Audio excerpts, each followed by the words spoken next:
I want you to hit me as hard as you can.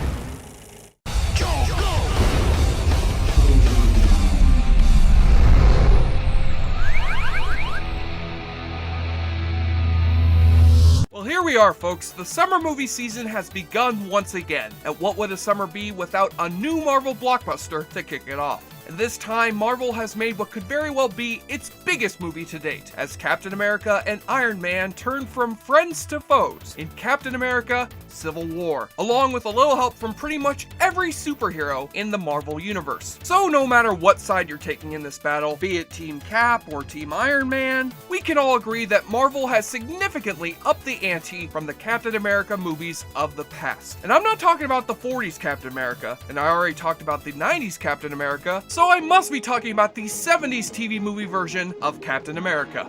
Back in the 70s, Marvel was keen on turning some of its most popular characters not into hit movies, but into hit TV shows. And even though The Incredible Hulk would go on to last 5 seasons, there was also the Spider-Man show that barely lasted 2 seasons, and the Doctor Strange series that never made it past the pilot. But then there were the Captain America TV movie pilots from 1979 that starred none other than B-movie legend Reb Brown. But if you're an MST3K fan who's seen their Space Mutiny episode, you may know Reb Brown under some other names. Big McLarge Huge. Blast hard cheese. Roll fizzle beef. Bob Johnson.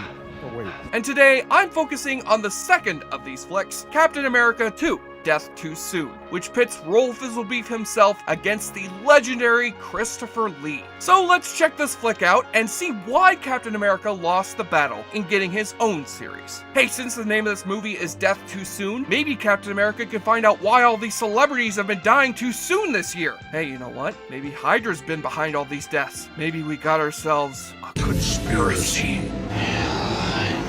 So if you want to know what happened to the Captain before this movie, check out Awfully Good's column on the first Captain America TV movie, now up at JoBlo.com. But all you need to know here is that Steve Rogers has already been injected with the super serum, has teamed up with the doctor who saved his life with that serum, and is using his newfound powers to draw sketches of old ladies at the beach. Oh, and also fight crime. He also fights crime. And this time, Steve is looking into the disappearance of esteemed scientist Ian Ilson, who has been kidnapped by the feared Mexican revolutionary Miguel, played by Christopher Lee. Now Marvel, casting Tilda Swinton in an Asian role is one thing, but Christopher Lee as a Mexican, tisk. Miguel is using the doctor because he's got a drug that will increase aging as well as an antidote that will decrease aging. So he plans to spray this aging drug over the city of Portland to make its citizens age at a rate of 38 days per hour, and will only give them the antidote if the president gives Miguel $1 billion. So surely this sounds like a job for Captain America?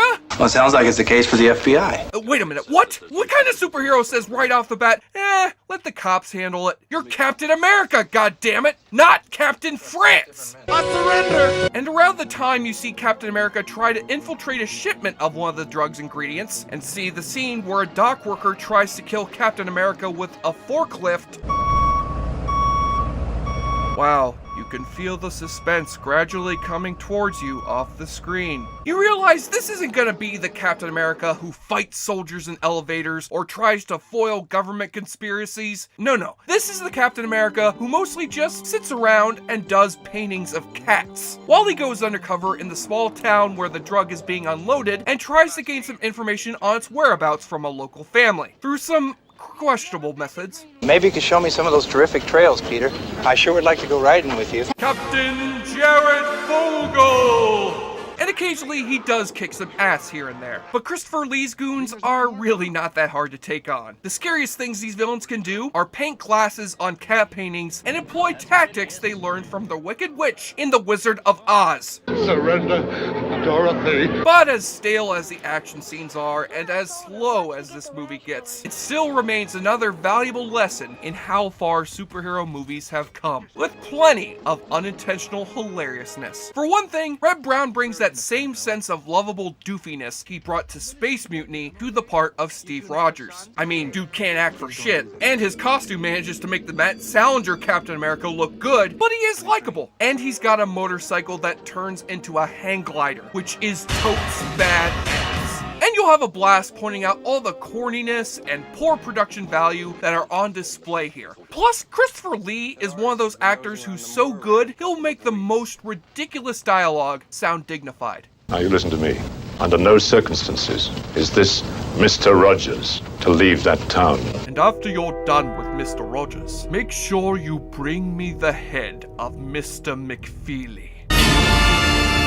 So through all its rough patches, Captain America 2 is a prime slice of corny 70s TV that'll imbue you with the superpower of laughter. And though all you internet commenters argue, oh, Marvel's movies are better, no, DC's movies are better, I ask all of you, would any of you rather have a superhero movie where the superhero does less saving the day and more palling around with his pet cat? Who's the best cat in the United States? No!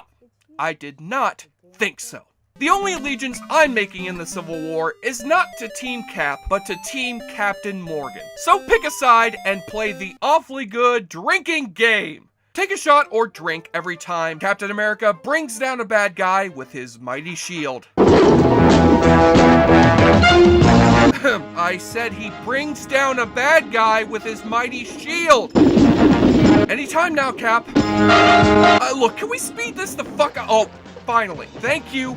Captain America comes in on his super-powered motorcycle, which is apparently light enough to throw up onto the top of a wall. Look, what the hell's going on here? His shield is made of cheap plastic. His bike is made of plywood. Did S.H.I.E.L.D. outsource its weapons manufacturing to Play School? Someone gets injected with or exposed to the aging formula. What is that? Is that piss? Is that piss? And take a double shot when you hear someone utter the immortal line, Let's check this turkey out. as well as when someone references Duke Williams. How's your memory for numbers, Peter? Better than Duke Williams. Who the hell is Duke Williams? Well, unless they're referring to the safety for the Buffalo Bills, who was born 11 years after this movie, I have no fucking clue who Duke Williams is. But if you know who the fuck Duke Williams is, call our toll-free hotline at 1-800-WHO-DUKE. And on the nudie watch, all this family-friendly TV movie has to offer is the rippling pectorals of Reb Brown. You know, I can only imagine what Reb Brown's dick must look like. On the enjoyableness continuum scale from Bull to Bruce, Captain America 2, Death Too Soon, may have lost the Civil War, but certainly wins the battle for an awfully good score of 7 out of 10. It's too bad Reb Brown never made it in the world of Marvel TV shows, because he would have made a great Incredible Hulk. I'm Jesse Shea for JoBlo.com, and I'm thrilled to announce that this movie marks our 50th episode of Awfully Good Movies. So to all you Awfully Good Nicks still out there watching and supporting the show, I'd like to wish all of you a most heartfelt thanks. JoBlo!